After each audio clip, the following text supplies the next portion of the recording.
Hello बच्चों, कैसे हो आप सब। आज हम लोग कक्षा 10 के एनसीईआरटी बुक से दो चर वाले रैखिक समीकरण युग्म के अभ्यास प्रश्नावली को हल करने जा रहे हैं। अभ्यास प्रश्नावली को हल करने से पहले हम लोग कुछ महत्वपूर्ण बिंदु को देखते हैं। दो चर वाले रैखिक समीकरण किसे कहते हैं? तो ऐसा समीकरण जिसमें दो चर होते हैं उसे दो चर वाले रैखिक समीकरण कहते हैं। अर्थात कहने का मतलब दो चर होगी। चर क्या होती है? वह राशि जिसका मान हमेशा बदलता रहता है। तो एक चर ये हो गया, एक चर ये हो गया। तो इसमें दो चर हैं, तो इस वजह से ये जो समीकरण है दो चर वाला समीकरण हो गया। अच्छा, इसकी अधिकतम घात कितनी है? इसकी अधिकतम घात कितनी है? एक है। तो इस वजह से दो चर वाला रैखिक समीकरण है। वहीं आप दूसरे समीकरण को देखिए, इसकी जो अधिकतम घात है दो है, तो इस वजह से ये द्विघात अर्थात दो चर वाला रैखिक समीकरण नहीं है। नेक्स्ट हम लोग देखते हैं ऐसा समीकरण जिसके चर की अधिकतम घात एक होता है उसे क्या कहते हैं? उसे रैखिक समीकरण कहते हैं। ऐसा व्यंजक जिसमें बराबर का चिन्ह लगा होता है, बराबर का चिन्ह लगा होता है समीकरण कहलाता है। अर्थात बराबर का चिन्ह जिसमें लग गया है तो समझ जाओ कि वह एक प्रकार से समीकरण है। और रैखिक का अर्थ होता है सीधी रेखा। अब हम लोग रैखिक समीकरण का रूप देख लेते हैं। रैखिक समीकरण का रूप a1x + b1y + c1 = 0 तथा a2x + b2y + c2 = 0 होता है। अर्थात आपको दाहिने पक्ष में 0 रखना है और जितने भी चर और अचर होंगे सबको बाएं पक्ष में रखना है। जहाँ पर a1 b1 c1 a2 b2 c2 अर्थात a1 b1 c1 व a2 b2 c2 एक वास्तविक संख्या कोई नहीं कहनी। इसकी जगह पर कोई गिनती लिखी रहेगी, 1 2 3 4 5 6 7 8, ये सब वास्तविक संख्याएं इसके पहले यहाँ पर लिखी रहेंगी। अब हम लोग देखते हैं समीकरण हल करने की विधि। तो जो समीकरण होता है, अब आपने देखा कि समीकरण उस रूप का था, तो जब उस समीकरण को हल करना होगा तो उस समीकरण को हल करने की कुछ विधियां होंगी। तो उस समीकरण को हल करने के लिए दो विधि होती है, एक ग्राफीय विधि और एक बीजगणितीय विधि। तो ग्राफीय विधि को ही अन्य नामों से जाना जाता है, जैसे ज्यामितीय विधि, आलेखीय विधि। अर्थात ग्राफीय विधि को ही ज्यामितीय विधि और आलेखीय विधि बोला जाता है। बीजगणितीय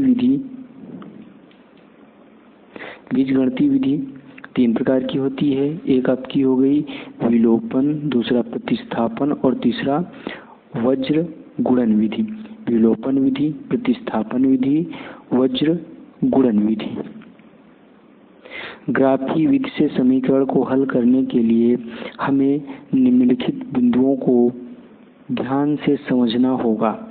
इसके लिए दो बिंदु आवश्यक हैं, परंतु चार बिंदु पर गलती की संभावना नहीं होती है। अर्थात इसमें हम क्या करेंगे, दो बिंदु निकालेंगे।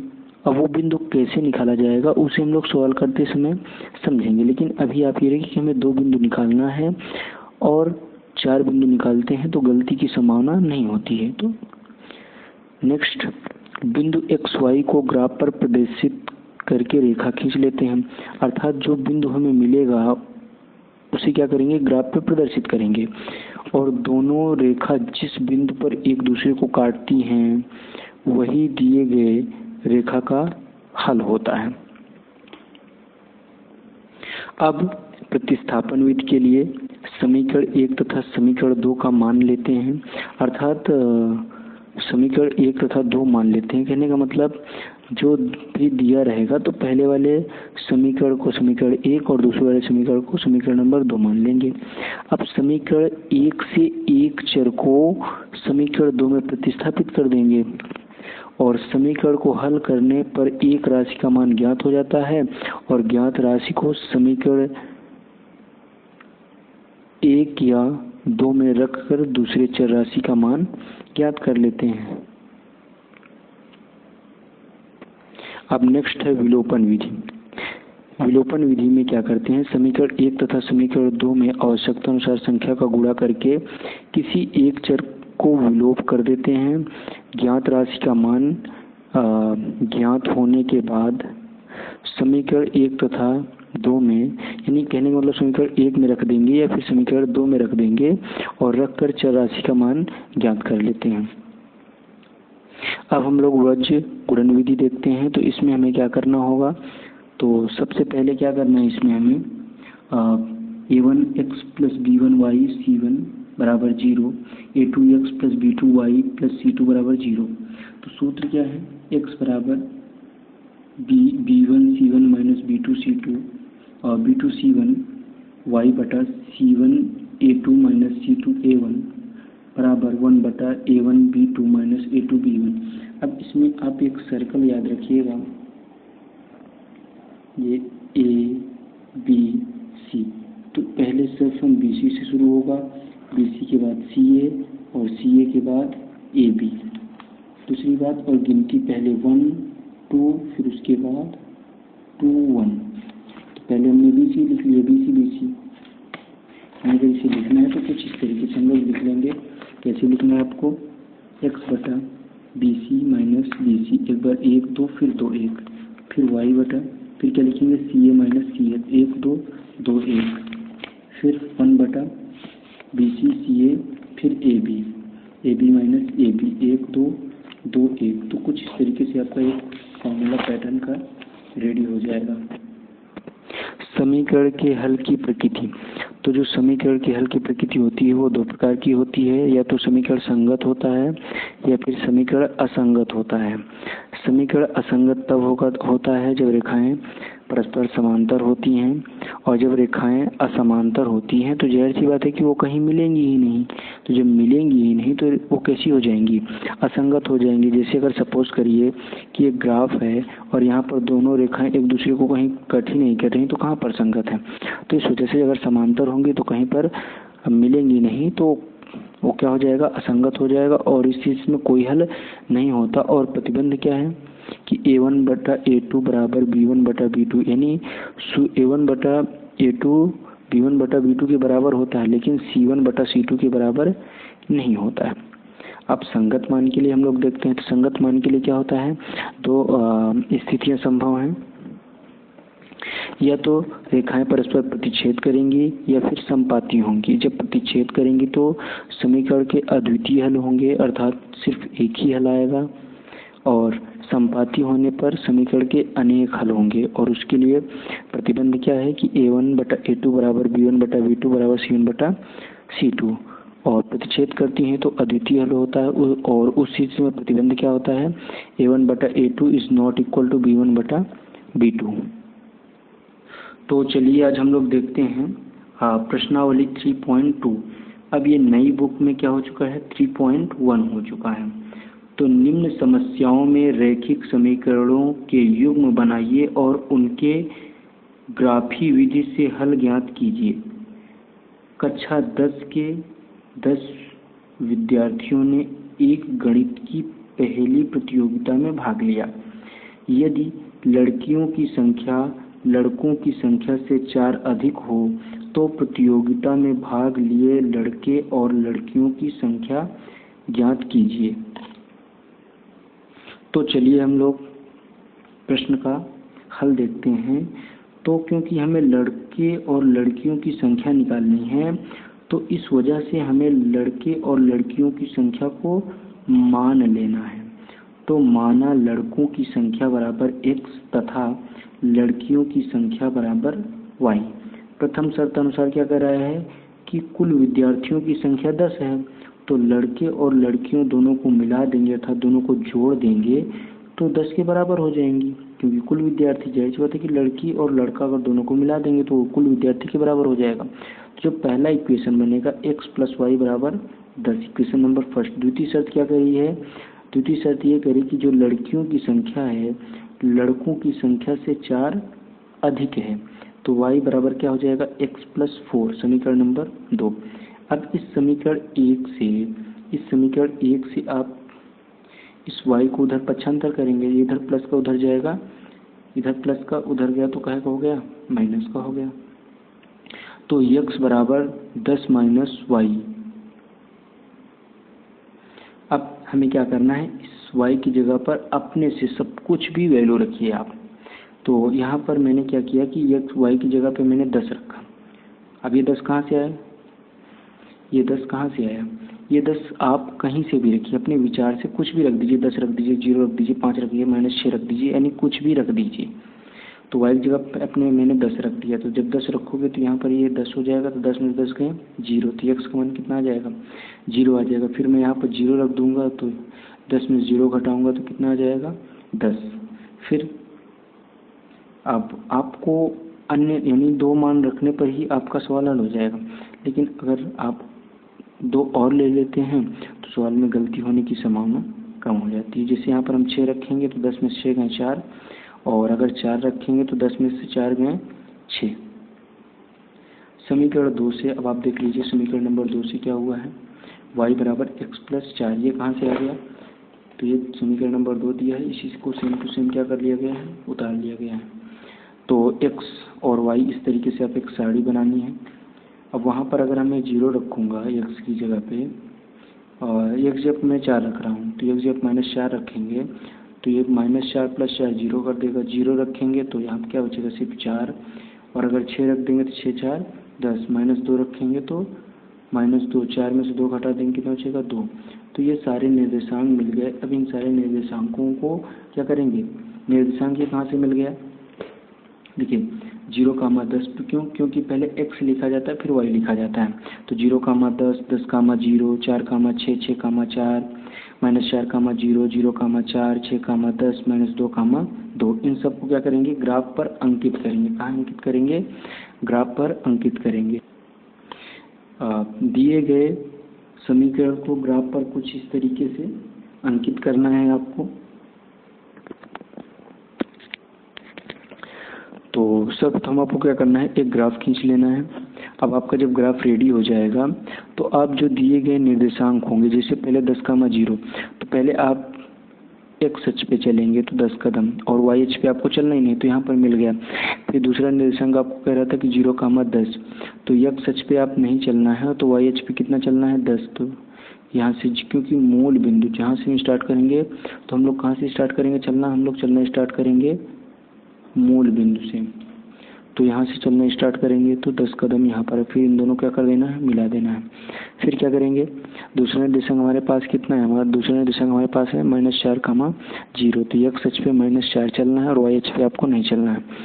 और नेक्स्ट निर्देशांक है आपका 3, 7, तो x अक्ष पे हम चलेंगे 3 कदम, फिर y अक्ष पे 7 कदम, यहाँ पर मिलेगा, दोनों को मिला देंगे इस तरीके से एक ग्राफ। और यहीं पर ये कट भी कर रहा है, तो यही इसका क्या हो जाएगा, हल हो जाएगा। आपका नेक्स्ट क्वेश्चन है, 5 पेंसिल तथा 7 कलमों का मूल्य 50 रुपये है, जबकि 7 पेंसिल और 5 कलमों का कुल मूल्य 46 रुपये है। एक पेंसिल का मूल्य तथा एक कलम का मूल्य ज्ञात कीजिए। तो चलिए हम लोग सवाल को हल करते हैं। माना पेंसिल की कीमत बराबर x रुपये, कलम की कीमत बराबर y रुपये।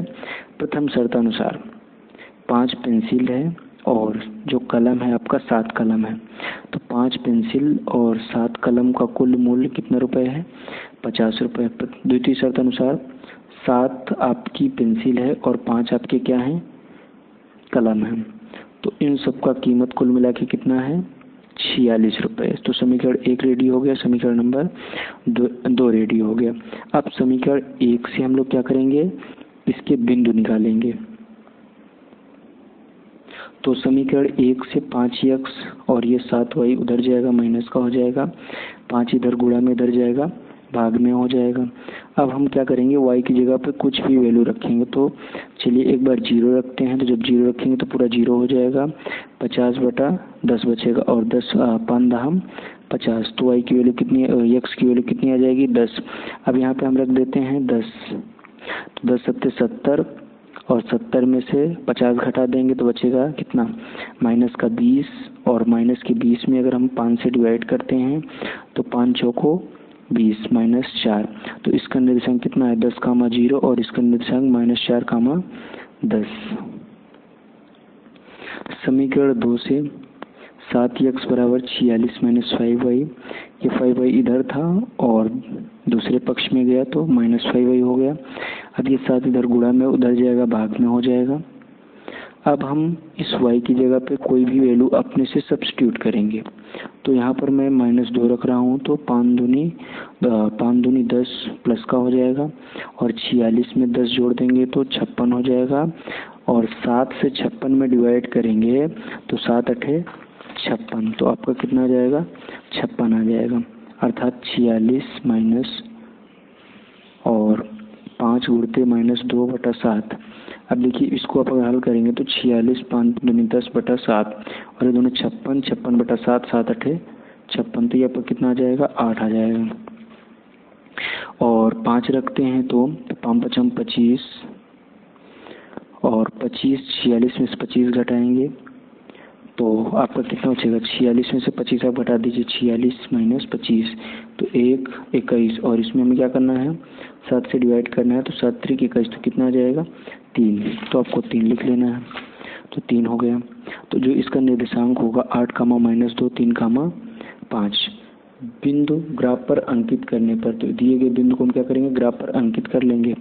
तो सर्वप्रथम हम दिए गए बिंदु को ग्राफ पर अंकित करते हैं, तो 10, 0 और नेक्स्ट है आपका -4, 10 और इधर आपका है 3, 5 और 8, -2।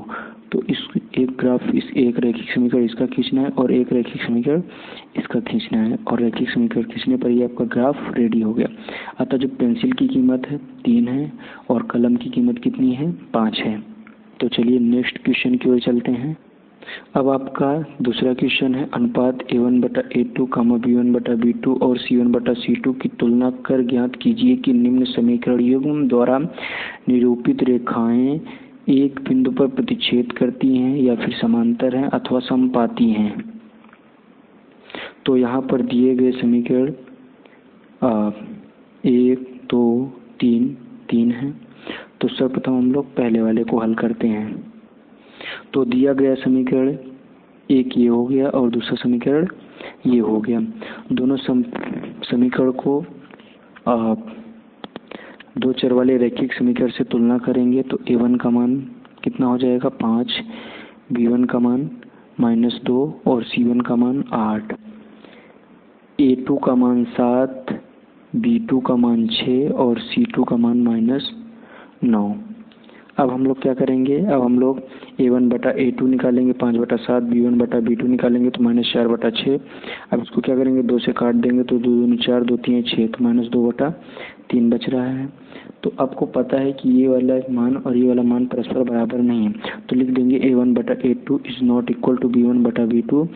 अतः रेखाओं का युग्म प्रतिच्छेद करती हैं। अतः जो रेखाओं का युग्म है वो क्या करती हैं परस्पर प्रतिच्छेद करती हैं, क्योंकि ये सूत्र आपने जो प्रकृति में देखा था तो वहाँ पर आपने पढ़ा था। नेक्स्ट आपका समीकरण है 9x + 3y + 12 = 0 और दूसरा है 18x + 6y + 24 = 0। A1 का मान 9, B1 का मान 3, C1 का मान 12 और A2 का मान 18, B2 का मान 6 और C2 का मान 24। A1/A2 निकालेंगे तो 9/18, B1/B2 निकालेंगे 3/6, C1/C2 निकालेंगे 12/24। अब ये देखिए आपका कट जाएगा, 9 दूनी 18, 3 दूनी 6 और 12 दूना 24। अब आपको पता है कि ये सारे मान आपस में बराबर हैं, तो जब बराबर हैं तो ये सारे भी क्या होंगे बराबर होंगे, यानी A1/A2 बराबर B1/B2 बराबर C1/C2, क्योंकि सभी मान बराबर हैं। इस वजह से रेखाओं का युग्म क्या है समपाती है। अब आपका नेक्स्ट क्वेश्चन है 6x - 3y + 10 = 0 तथा 2x - y + 9 = 0। A1 का मान 6 है, B1 का मान -3 है और C1 का मान 10 है, A2 का मान 2 है और B2 का मान -1 है और C2 का मान 9 है। A1 बटा A2 निकाल लीजिए, 6 बटा 2, 2 3 6, B1 बटा B2 -3 बटा -1 निकाल लीजिए, तो ये 3 एकम 3 और C1 बटा C2 10 बटा 9। आपको पता है कि ये दोनों मान तो आपस में बराबर है, लेकिन ये वाला इन दोनों के बराबर नहीं है। अर्थात क्या, अर्थात ये कि ये दो तो बराबर है लेकिन ये आपस में बराबर नहीं है। इस वजह से A1 बटा A2 बराबर B1 बटा B2 तो है, लेकिन C1 बटा C2 नहीं है। और जब ये शर्त होती है तो रेखाओं का जो युग्म होता है वो कैसा होता है, समांतर होता है। अब हम लोग आ जाते हैं क्वेश्चन नंबर 3 में। अनुपात A1 बटा A2 B1 बटा B2 और C1 बटा C2 की तुलना कर ज्ञात कीजिए कि निम्न रैखिक समीकरणों के युग्म संगत हैं या असंगत। तो ये कुछ इस तरीके से 1 से लेके 5 सवाल दिए गए हैं और इन 5 सवालों को हम लोग 1 बाय 1 करके हल करते हैं। तो आपका पहला सवाल है 3x + 2y = 5 और 2x - 3y = 7। तो क्योंकि आपको पता है कि इसको स्टैंडर्ड फॉर्म में लिख देंगे तो ज़्यादा बेटर होगा, तो इसको हम बाएं पक्ष में लाएंगे, तो ये इधर प्लस का इधर आएगा माइनस का, ये इधर प्लस का इधर आएगा माइनस का हो जाएगा। तो समीकरण नंबर 1, समीकरण नंबर 2। समीकरण 1 तथा 2 को दो चर वाले रैखिक बहुपद समीकरण के वास्तविक रूप से तुलना करेंगे। तो A1 का मान 3, B1 का मान 2, C1 का मान -5, A2 का मान 2, B2 का मान -3 और C2 का मान -7। अब हम क्या करेंगे, कंपेयर करेंगे। तो A1 बटा A2 बराबर 3 बटा 2, B1 बटा B2 बराबर 2 बटा -3 और C1 बटा C2 बराबर -5 बटा 7। ये वैल्यू कहाँ से हम रख रहे हैं, ये वैल्यू आपको इन मानों से ही रखना है। अब आपको पता है कि A1 बटा A2 is not equal to B1 बटा B2। ये कैसे, क्योंकि आपको शुरू से ही पता चल गया कि ये इसके बराबर कभी नहीं हो सकता। जाहिर सी बात है कि 3 बटा 2 और -2 बटा 3 के बराबर कैसे हो सकता है। तो जब ये बराबर नहीं है तो युग्म कैसा है, संगत है। तो इसको हम चलिए नेक्स्ट क्वेश्चन देखते हैं। इसमें समीकरण को मानक रूप में लिखने पर, तो समीकरण को मानक रूप में लिख लेते हैं। तो 2x - 3y - 8 बराबर 0 और 4x - 6y - 9 बराबर 0। अब हम लोग अनुपात निकालते हैं। तो A1 बटा A2 2 बटा 4 को हल करेंगे, 2 एकम 2, 2 दूनी 4। B1 बटा B2 हल करते हैं। तो B1 बटा B2 -3 बटा -6, तो -3 बटा -6, 3 एकम 3, 3 दूनी 6, तो 1 बटा 2। फिर हम लोग निकाल लेते हैं C1 बटा C2। तो C1 बटा C2 -8 बटा 9 और ये अपने सरलतम रूप में है।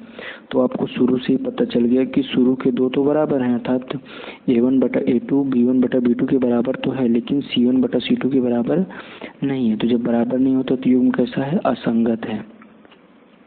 चलिए नेक्स्ट क्वेश्चन में चलते हैं। नेक्स्ट क्वेश्चन क्या है, तीसरा वाला। समीकरण का मानक रूप तो लिखने पर, समीकरण का मानक रूप हम लोग लिख लेते हैं। तो यहाँ पर ये दाहिने पक्ष में था तो इसको हमने बाएं पक्ष में लाया। तो इधर प्लस का था, इधर गया माइनस का आ गया, और इधर प्लस का था, इधर आया तो माइनस का हो गया। तो ये कुछ इस तरीके से समीकरण 1 और समीकरण 2 हो गया। A1 बटा A2 निकाल लीजिए, 3 बटा 2 बटा 9। अब ये क्या हो जाएगा, 3 त्रिक का 9, तो 2 बटा ये हो जाएगा आपका 9 दूनी 18, 9 दूनी 18, फिर 3 बटा 18 हो गया आपका, 3 छंग 18, 3 एकम 3, 3 छंग 18, तो 1 बटा 6 आ जाएगा। B1 बटा B2 आप निकाल लीजिए। जब B1 बटा B2 निकालेंगे आप तो 5 बटा 3 बटा -10, तब ये हो जाएगा 10 तिहाई 30, यानी 5 बटा -30, 5 एकम 5, 5 छक्का 30, तो -1 बटा 6। तो आपको पता है कि 1 बटा 6 -1 बटा 6 के बराबर नहीं है। तो जब बराबर नहीं है तो युग्म कैसा हो जाएगा, संगत हो जाएगा।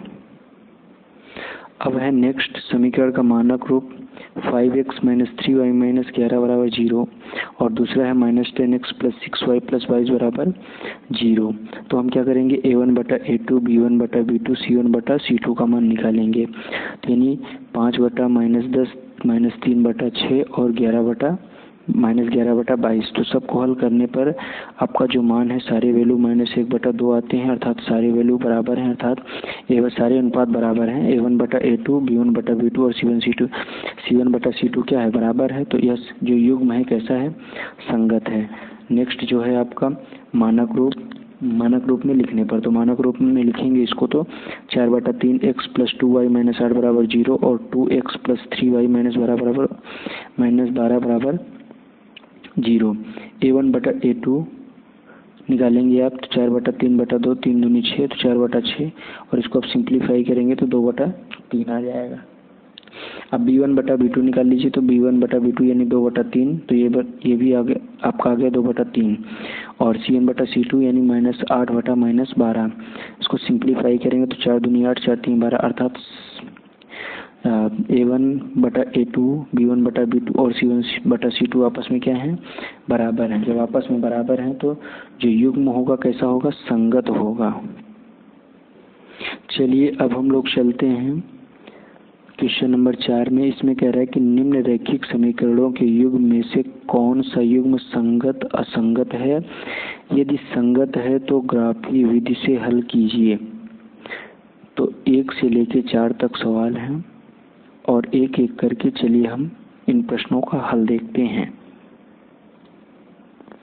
तो पहले का आपका सवाल ये रहा, x + y = 5 और 2x + 2y = 10। तो A1/A2, B1/B2, C1/C2 निकालेंगे तो 1/2, 1/2, 5/10, सबको सिंप्लीफाई करने पर 1/2, 1/2, 1/2 आएगा, अर्थात सारे मान आपस में क्या है, बराबर हैं। जब सारे मान आपस में बराबर है तो युग्म कैसा है, संगत है। अब जब युग्म संगत होगा तो हमें क्या करना पड़ेगा, इसे ग्राफ पे दर्शाना होगा। तो जब ग्राफ पे दर्शाना होगा तो हमें ग्राफ पे दर्शाने से पहले हमें कुछ बिंदुओं की आवश्यकता पड़ती है, और बिंदु हमें कहाँ से मिलेगा, समीकरण से मिलेगा। समीकरण कहाँ है, समीकरण ये है। तो इस समीकरण को क्या करेंगे, एक चर को एक तरफ रखेंगे, बाकी अन्य चर को दूसरे तरफ रखेंगे। तो जो आपका समीकरण बनेगा x = 5 - y। अब क्या करेंगे, y की जगह पे आप अपने से कोई भी वैल्यू सब्स्टिट्यूट करिए, रखिए।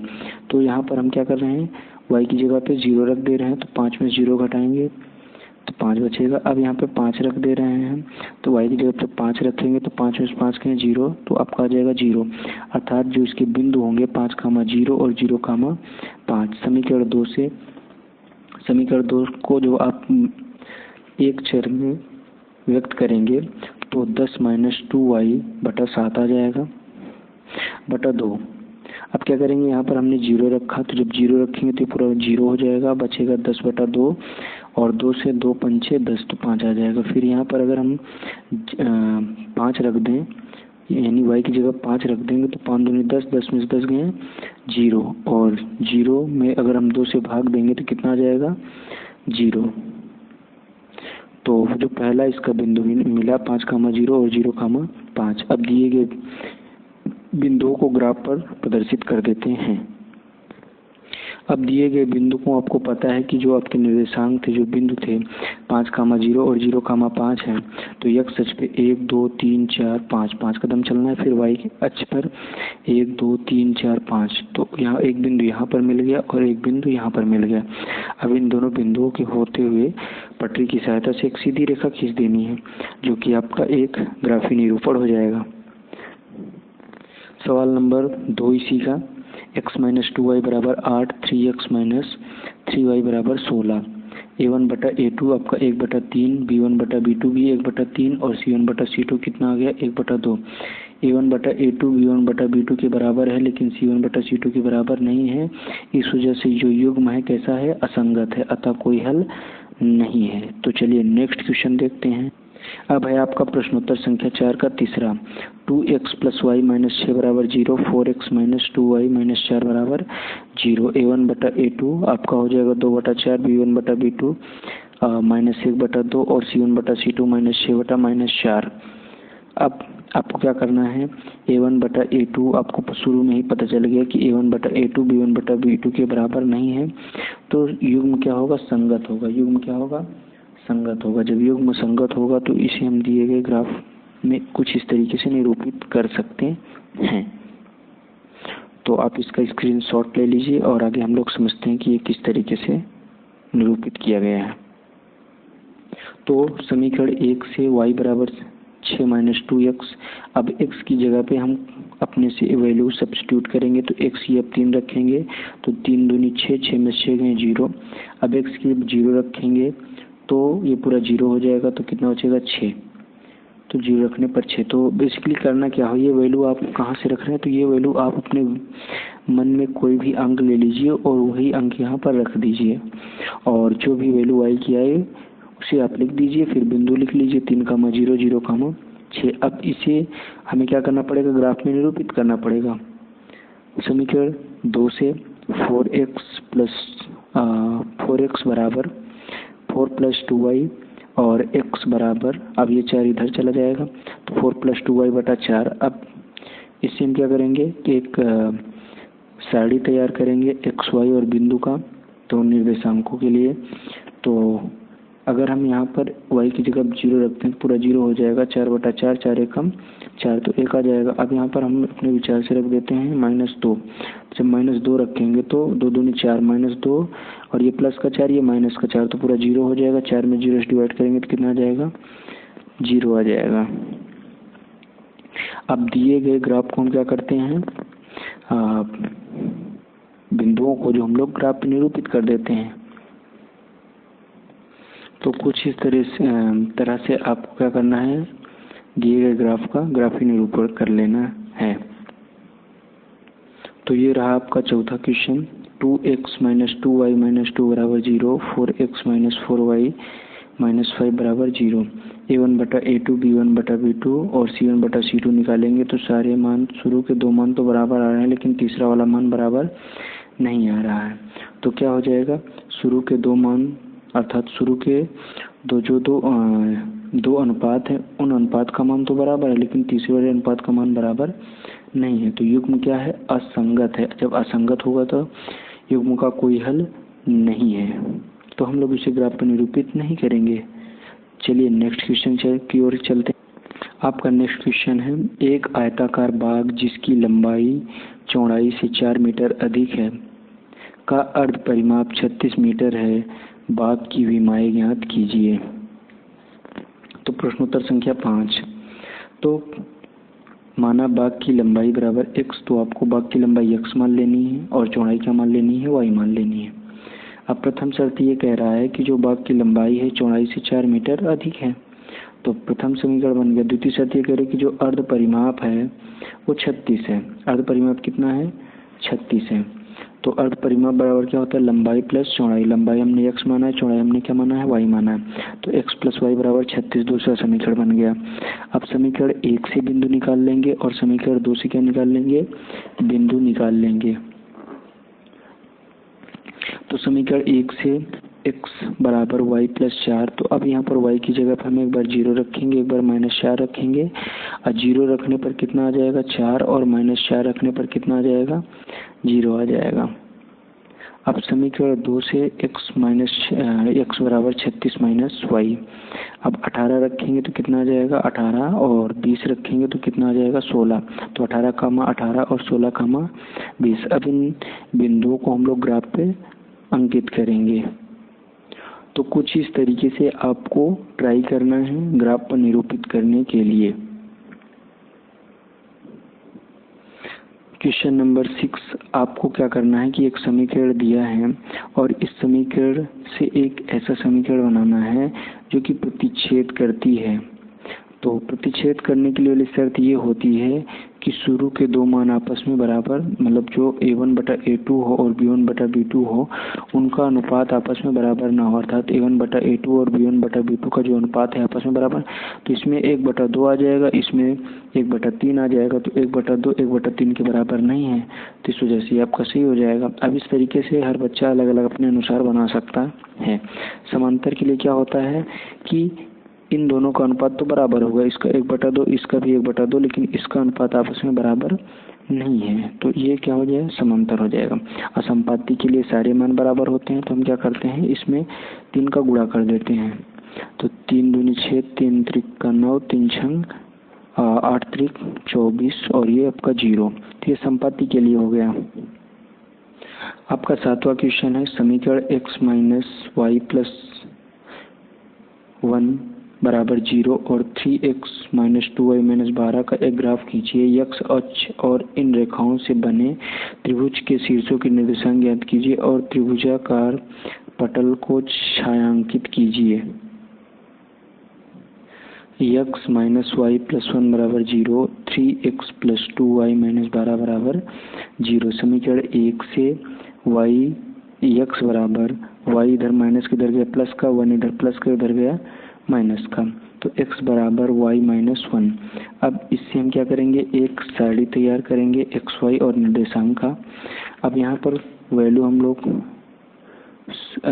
y की जो वैल्यू 0, 1, 2, 3, 4 जो भी विचार हो, तो 0 और 2 रखने पर 0 रखेंगे तो -1 आ जाएगा और 2 रखेंगे तो कितना आ जाएगा, 1 आ जाएगा। 2 में से 1 गया 1 और 0 रखने पर तो -1 आ ही रहा है। अब समीकरण 2 से 3x बराबर 12 माइनस 2y और 3 इधर नीचे चला जाएगा क्रॉस मल्टीप्लाई होकर के।